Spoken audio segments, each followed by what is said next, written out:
Hey there folks, and today I'm going to be showing you how the sphere tool works in Fusion.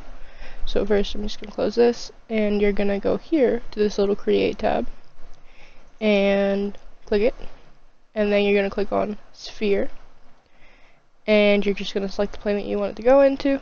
I'm just going to select the bottom plane, and I'm just going to select the middle, and that's your draw point for your sphere. So you can use this little arrow to move it, and make it bigger and smaller, so we're just going to leave it like that. And you can create it as a new body, join, cut, intersect, or a new component. So we're just going to leave it as new body. And yeah. And you can move this around as like a normal body you would. And you can even like split it in half and do really whatever you want with it. It's very useful for making like, well obviously like tennis balls or baseballs or stuff.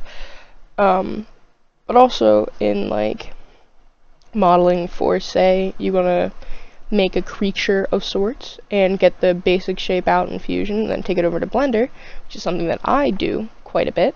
Or even if you want to take this basic shape and take it into Blender and make like a vase or something spherical.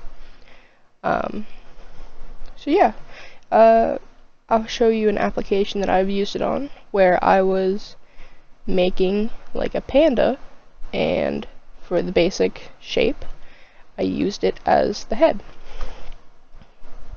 So if I just shift here,